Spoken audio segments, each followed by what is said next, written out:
24-year-old VeraJoReigle from Findlings, Ohio. This case, 2011. Vera was mentally handicapped. When she was 19, she got in a relationship with Zach Brooks, who was 13.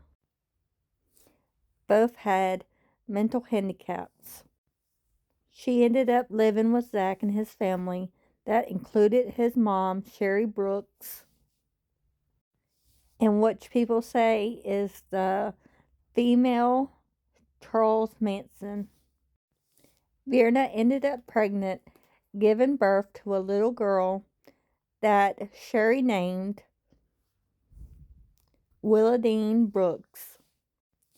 Willadine was 3 weeks early because Sherry made Vera drink castor oil so she could go into labor because Sherry wanted that baby born on November 3rd, which was her birthday.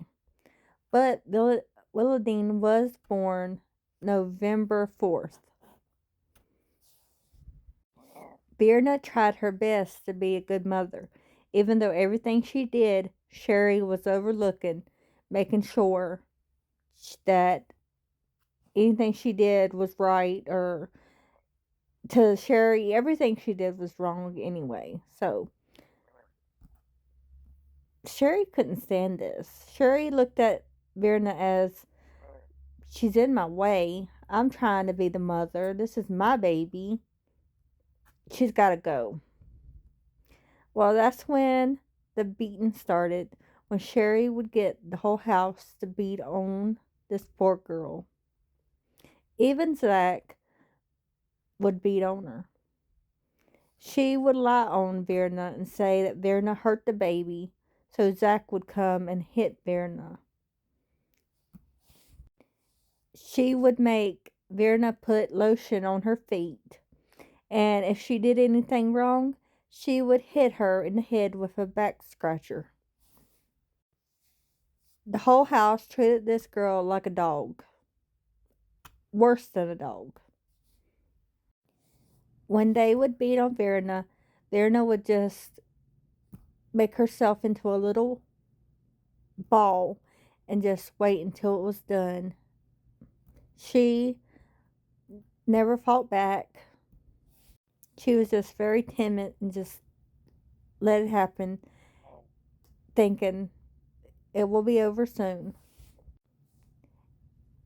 Everything got even worse when Sherry let her cousin Danny and his girlfriend Nicole stay with them. Sherry told Danny and Nicole that Vera was the reason for her son Punky's death, which got run over by a car. That was a lie because Vera wasn't even there. She just told him that so he could start beating on Vera because her plan was for Danny to kill Vera. Nicole and Danny would be extra mean to Vera. They would do things to Vera, like Nicole put a toothbrush inside of Vera and raped her. Then took the toothbrush out and made her brush her teeth with it. Stuff like this is what these people had in their minds to do to this poor girl. Well, Sherry had enough of this, and she told Danny and his girl she wanted her dead. She wanted them to take her to the railroad tracks so a train would run over her, kill her, and then put her on the tracks so no one could tell what happened to her, was her plan. Vera did not want to go with them. She was scared to go with them, but she ended up going. She knew something was going to happen because she had a note in her pocket for her daughter, Willadine. Nicole started to stab her over and over, but the knife was too dull that she couldn't stab her as good as she wanted to.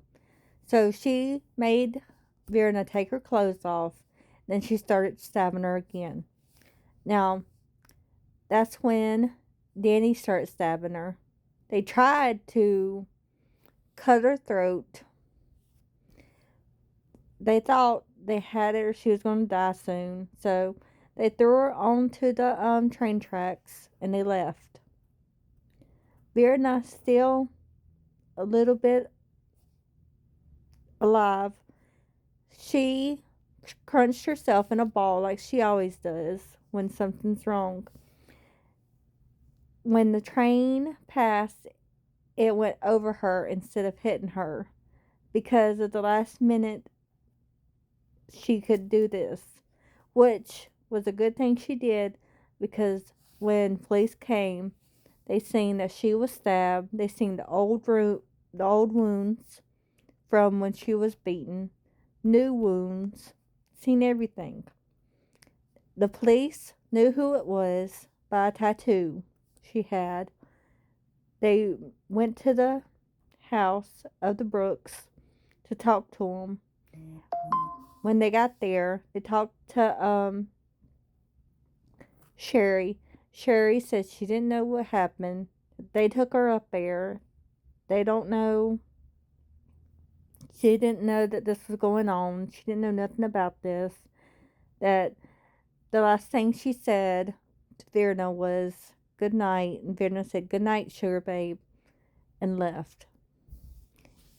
Now Sherry acted like she couldn't believe that they did this to Verna and why, stuff like she was so shocked when she was the one to order the, I guess like say, hit on Verna. Danny and Nicole did get time. Everyone else got a little time. Danny and Nicole did tell the court that it was Sherry's idea to do this. This is so disgusting. This family did this to this girl. The only thing good out of this is that Willa Dean did get adopted and is living with a new family. I'm glad this baby gets to grow up without knowing monsters like this.